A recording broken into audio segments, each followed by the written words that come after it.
শাসন থানার অন্তর্গত এলাকায় ঘটে গেল এক মর্মান্তিক দুর্ঘটনা। ড্রেন পরিষ্কার করার সময় বিদ্যুৎপৃষ্ট হয়ে মারা গেল এক ভিসিডি কর্মীর। মৃতের নাম মিরাজ আলী। স্থানীয় সূত্রে জানা গিয়েছে, প্রতিদিনের মতোই তিনি ড্রেন পরিষ্কার করার কাজে নেমেছিলেন। হঠাৎ বিদ্যুৎপৃষ্ট হয়ে যান। তারপর তড়িঘড়ি করে নিয়ে যায় বারাসাত হাসপাতালে। নিয়ে গেলে মৃত বলে ঘোষণা করেন। ঘটনায় এলাকায় নেমে আসে শোকের ছায়া। দুর্ঘটনার খবর পেয়ে মৃতের বাড়িতে উপস্থিত হন বারাসাত ব্লক 2 এর 7টি অঞ্চলের সমস্ত তৃণমূল কংগ্রেসের নেতৃত্বরা। তারা শোকাহত পরিবারের পাশে দাঁড়ানোর অঙ্গীকার করেছেন। মানবিকতার পরিচয় দিয়ে আর্থিক সহায়তা প্রদান করেছেন।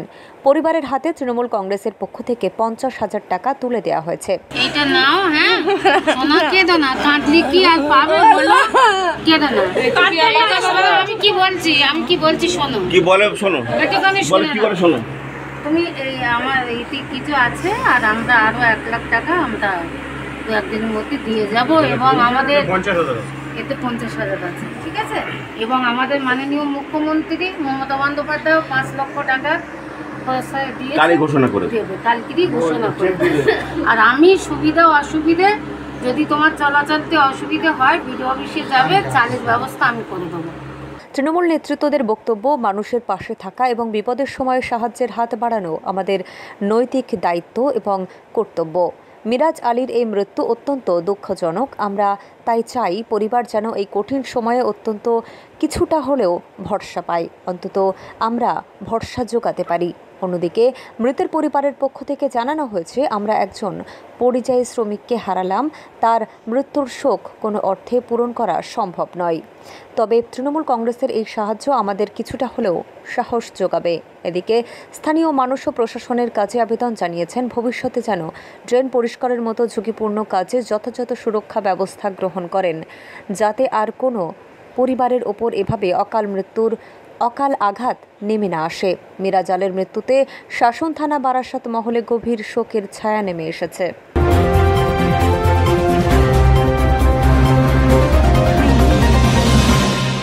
আমাদের ভিসিটি টিম কাজ করছিল, মানে আমাদের ওটা মাননীয় মুখ্যমন্ত্রী মমতা বন্দ্যোপাধ্যায় এই যে ভিসিটি টিম, যে এই যে ডেঙ্গু হয় এই সময়, তো উনি পরিষ্কার করছিলেন, ওনার কাজই করছিলেন।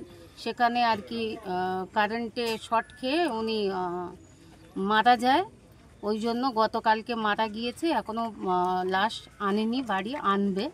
ওই জন্য আমরা আজকের আমাদের বারাসাত 2 নম্বর পঞ্চায়েত সমিতি ব্লক মিলে আজকের আমরা ওনাদের বাড়িতে এসেছি। একদম পুরো 7টা পঞ্চায়েত থেকেই আমরা টিম চলে এসেছি এখানে।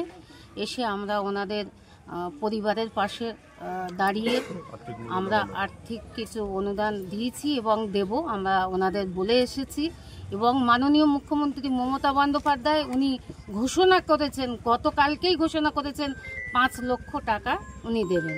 মিরাজ আলী, ওনার বয়স 48 বছর। ওনার পরিবারের উদ্দেশ্যে কি বার্তা দিচ্ছেন আজকে? ওনার পরিবারের উদ্দেশ্য বার্তা দেওয়া, যেহেতু আমরা তৃণমূল কংগ্রেসের কর্মী, আমাদের নেত্রী গতকালকেরই ঘোষণা করেছে 5 লক্ষ টাকা, এবং আমরা দিয়ে গেছি 50,000, এবং কালকে দেবো 1 লাখ টাকা। আমরা এখানে ওনার পরিবারের পাশে যতদিন আমরা থাকবো, ততদিন ওনার পাশে, পরিবারের পাশে আমরা থাকবো। ওটা হলো মৃত্যু অবশ্যই শোকের বিষয়, এবং আমরা পরিবারে এসে যেটা বুঝলাম, ওর উপরে গোটা পরিবারটা নির্ভর করত।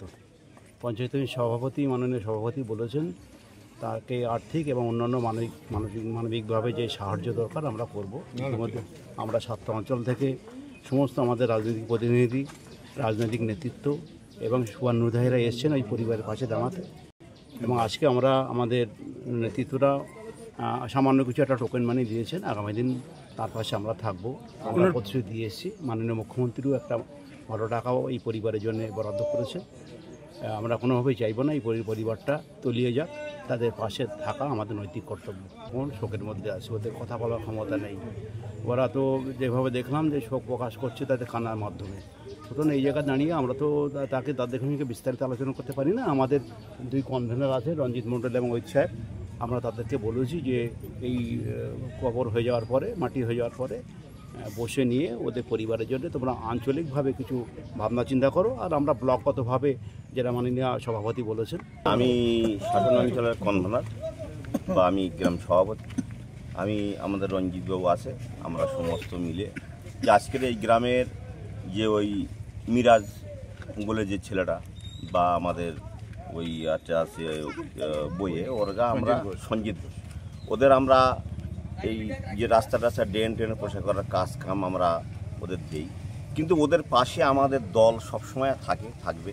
এখন ওই যে রাস্তার ধারটা পরিষ্কার করতে গিয়ে ওই ট্যানাজিমের তলায় কিছু গাছপালা ছিল, ওই হেঁচুতে পরিষ্কার করতে চলো, কিন্তু ওইটা আর কি কারেন্ট পৃষ্ঠ হয়ে পরবর্তীকালে আমার কানে খবর এলো যে এইভাবে ঘটনা ঘটেছে।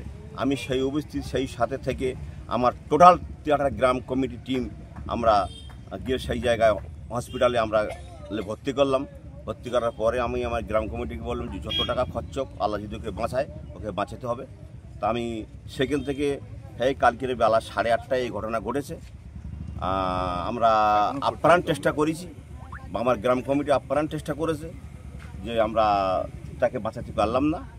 তাই আমি বলছি যে তাদের আমার গ্রাম থেকে যারা আমরা সাহায্য করব, বা আমার ব্লক কমিটি বা আমার অঞ্চল কমিটি বা আমার সাতখানা আমাদের সভাপতি ম্যাডাম আছে, উনি আমাদের সবাই মিলে আজকের এই পরিবারের পাশে দাঁড়িয়েছে। আর যেহেতু এটা একটা প্রাকৃতিক দুর্যোগ, এই দুর্যোগের মধ্যে উনি একটা পঞ্চায়েতের একটা কর্মী, ভিসিডির কর্মী, উনি কাজ করছিলেন। ওনার কোনো একটা কারণে ওনার সার্কিট শর্ট হোক, উনি কাজের মাধ্যমে উনি ইলেকট্রিক শর্টে মারা গেছে। আমরা শহীদদের পাশে আগাগোড়া ছিলাম, তাদের পরিবারের পাশে 22 2 নম্বর ব্লকের সমস্ত নেতৃত্ব আমরা আজকে এখানে উপস্থিত হয়েছি তার পরিবারের পাশে দাঁড়াতে, তার পরিবারের পাশে যেন কোনো রকমের কোনো সমস্যা না হয়। আর্থিক সাহায্য থেকে শুরু করে আমরা শুধু একদিন না, আমরা যে আজকে আগাগোড়া আমরা শহীদদের পাশে ছিলাম, এখনও থাকবো। আর ওনারা যতদিন আমাদের সমস্ত নেতৃত্ব যারা রয়েছে তারা কিন্তু প্রত্যেকে বলে যে আমরা পাশে আছি, আমরা থাকবো। উনি আমাদের পঞ্চায়েতেরই কাজ করা কর্মী। উনি ওই জঙ্গলগুলো পরিষ্কার করতে গেছে কোনোভাবে আর কি, ইলেকট্রিক পোস্টের ওপরে ওনার এটা হয়ে উনি বিধ্বস্তভাবে আহত হয়েছে। আমরা সত্যি খুব দুঃখজনক আমাদের লাগছে। উনি আমার একটা পঞ্চায়েতের কর্মী হয়। আমরা আজকে সবাই মিলে আমার মনোয়ারাদি থেকে শুরু করে আমরা সবাই এসে আমরা আশ্বাস দিচ্ছি আমরা আছি ওনাদের পাশে। এই মুহূর্তে তো সব করা যায় না, আমরা সবাই মিলে একটা বার্তা দিয়েছি ওনাকে।